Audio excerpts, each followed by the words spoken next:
අයිබෝවන්. එතර ජනමතය තුළින් අපි සෑහන කාලයක් අපි බලාගෙන හිටිය ලංකාවේ දේශපාලන කරලිය තුළ කොමත්ද සිදුවෙන්න කියලා. ඒ පිළිබඳව අපි නැවතත් අපි පටන් ගන්නවා තමුන්නාන්සේලා සමග මේ පිළිබඳව යම් සංවාදාත්මක කතිකාවන් ඉදිරියට ගෙනෙන්න. ඉතින් මේ සංවාදාත්මක කතිකාවන් මේ එතර ජනමතය සහ චැනල් නාලිකාවන් තුළින් තමුන්නාන්සේලාට අපි මුදාහරින්න අපි බලාපොරොත්තු වෙනවා. අද අපි කතා කරන්න අපි කතා කරන ප්‍රධාන මාතෘකාවක් වෙනවා පුංචි කාලයක් තුලදී. ඒ මොකද්ද? ඒ කතාව තමයි අපි දැක්ක පසුගිය සතිය කාලය තුලදී මේ එක්තරා ආණ්ඩු පක්ෂයේ ගරු මන්ත්‍රීවරියක් මේ කියනවා නාමල් රාජපක්ෂ මහත්මයා, දිලිත් ජයවීර මහත්මයා ලොකු ජයග්‍රහණයක්, සජිත් ප්‍රේමදාස මහත්තයා ලොකු ජයග්‍රහණයක් කරා වගේ මේ දඟලනවලු මේ පාර්ලිමේන්තුව ඇතුලේ. ඒගොල්ලෝ එයා එතුමිය ප්‍රශ්න කරනවා ඇයි මේ මෙච්චර මේ පාර්ලිමේන්තුව තුල මෙච්චර දෙයක් කතා කරන්නේ මොකද්ද වෙලා තියෙන්නේ කියලා එතුමිය කතා කරනවා. එතුමිය කියලා කිසිම ජයග්‍රහණයක් කරලත් නැහැලු. ජයග්‍රහණයක් කරලත් නැහැලු මේ විපක්ෂයේ කිසිම පක්ෂයකින්.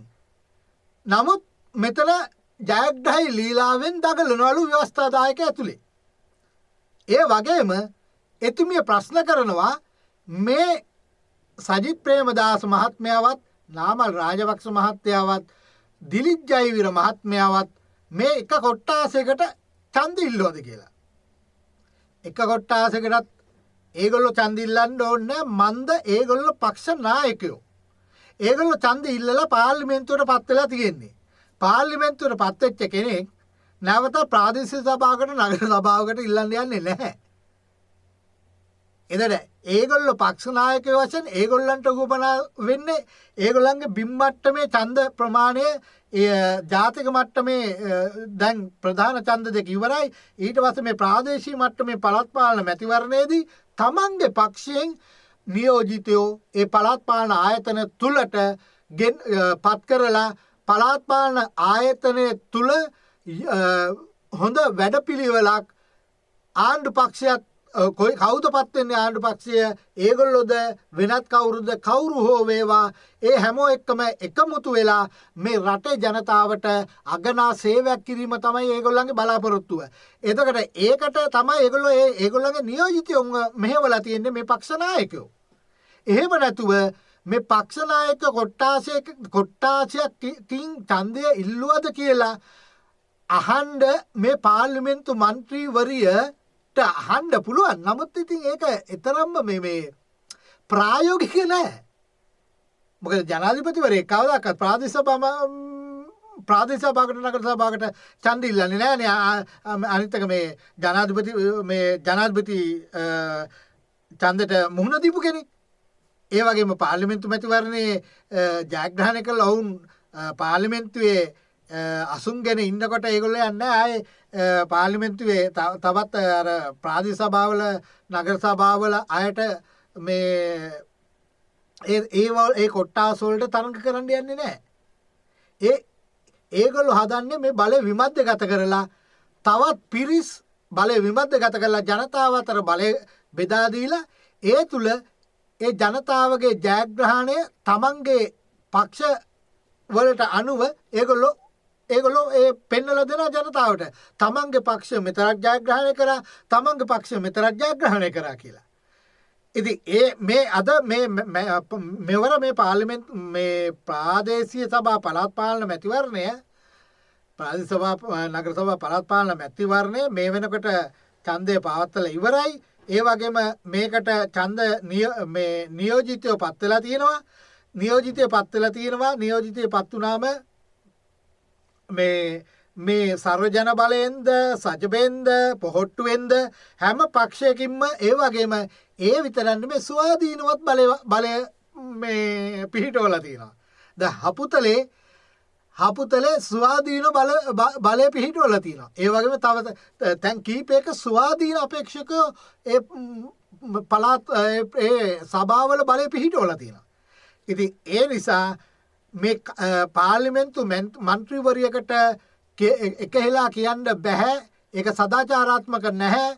මේ නාමල් රාජපක්ෂ මහත්මයා දිලිත් ජයවීර මහත්මයා මේ ලොකු ජයග්‍රහණයක් කලාසේ ව්‍යවස්ථාදායකය තුල රංගපානවා කියලා දඟලනවා කියලා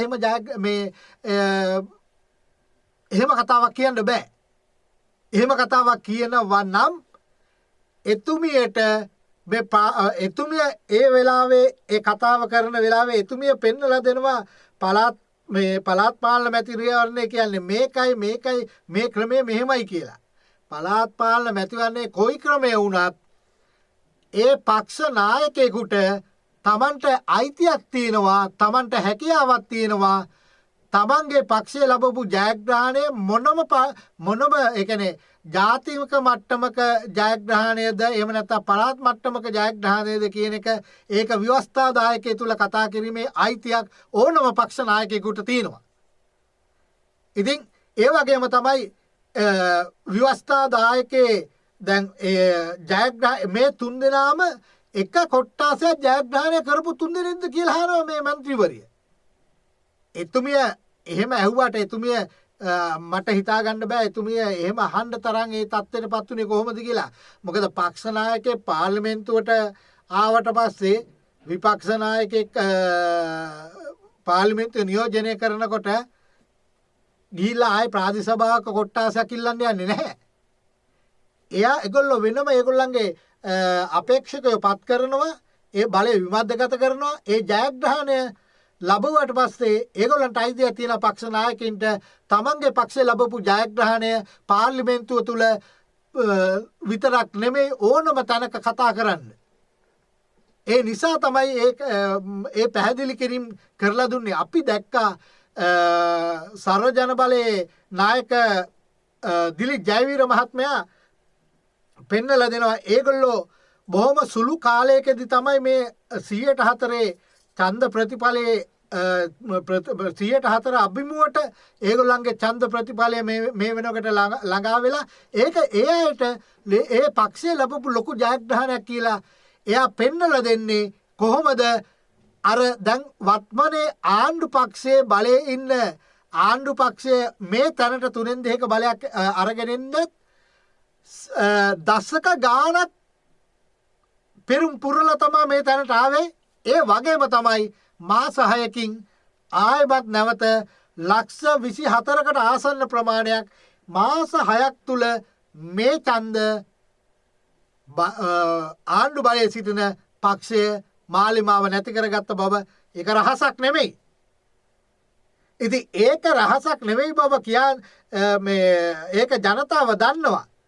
එහෙමනම් අන්න එතනටයි මුහුණ දෙන්න ඕනේ පාර්ලිමේන්තුවේ ඉන්න එදා කතා කරපු മന്ത്രിතුමිය ප්‍රකාශ කරන්න ඕනේ අපි හරිනම් අපේ මේ වෙනකොට මාලිමාවේ ඡන්ද ලක්ෂ 24කට ආසන්න ප්‍රමාණයක් ගිලිහිලා තියෙනවා. ඒ ගිලිහීමට හේතුපාදක වුණේ මොනවද කියලා අපි හොයා බලලා ඊළඟ පළාත් සභා මැතිවරණයේදී අපි ඒවට නියම විසඳුම් හොයාගන්න එක තමයි කතා කරන්න ඕනේ. අපේ මෙහෙම වරදක් මේ නිසයි අපේ මේ ප්‍රශ්නේ ඇතිලා තියෙන්නේ. අපි ඒ නිසා ඒ ප්‍රශ්නෙට උත්තර දෙමින් තමයි අපි පළාත් සභා මැතිවරණයට යන්නේ කියන එක තමයි කියන්න ඕනේ. එහෙම නැතුව මේ පක්ෂ නායකයන්ට තමන්ගේ පළාත් පාලන මැතිවරණයේ ජයග්‍රහණ කිසිසේත් කතා කළ නොහැකි ආකාරයට කතා කරන එක සදාචාරාත්මක නැහැ. කොපතරම් ආණ්ඩුක්‍රම ව්‍යවස්ථාවත් පළාත් පාලන ක්‍රමයක් එතුමිය විග්‍රහ කරලා දුන්නත් ඕනම පක්ෂ නායකයෙකුට පුළුවන් තමන්ගේ ජයග්‍රහණ ව්‍යවස්ථාදායක තුල කතා කරන්න. ඒක තමයි ඇත්ත. ඒක තමයි දේශපාලනය. එහෙම නැත්නම් තමන්ගේ ජයග්‍රහණය මේ තමන්ගේ පල්ලෙහා පෙළ ඉන්න තමන්ගේ අපේක්ෂකයෝ තමන්ගේ ඡන්දදායකයෝ ලබන ඒ ජයග්‍රහණය පක්ෂ නායකයෙකුට පුළුවන් කතා කරන්න ඕනම තැනක. ව්‍යවස්ථාදායකෙදි විතරක් නෙමෙයි. ඕනම ජාතික ජනමාධ්‍ය තුල කතා කරන්න පුළුවන්. මේකට කවුරුත් තමන්ගේ මේ ජයග්‍රහණයට තමන්ගේ මේ පුද්ගලික මාධ්‍ය උපයෝගී කරගෙන නැහැ. සමසේ හැම තැනම ප්‍රචාරාත්මක නීත්‍යානුකූල ප්‍රචාරාත්මක කටයුතු කරපු පක්ෂ නායකයෝ තුන් දෙනෙක් තමයි නාමල් රාජපක්ෂ, සජිත් ප්‍රේමදාස, දිලිත් ජයවිරත් කියන්නේ. ඒගොල්ලෝ කවුරුත් තමන්ගේ මාධ්‍ය ආයතන උපයෝග කරගත්තේ නැහැ මෙතනට මේ ජයග්‍රහණය ලබන්න.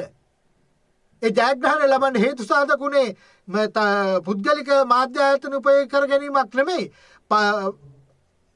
ලක්ෂ 68ක් 69ක් කිට්ටුවට ඡන්ද ජයග්‍රහණයක් කරපු ඒ ආණ්ඩු පක්ෂයේ මාස 6 තුල ඒ ක්‍රියාත්මක වෙච්ච ආකාරය පිළිබඳව ජනතාවගේ තීන්දුව තමයි මෙතෙන්දි පිළිබිඹුනේ.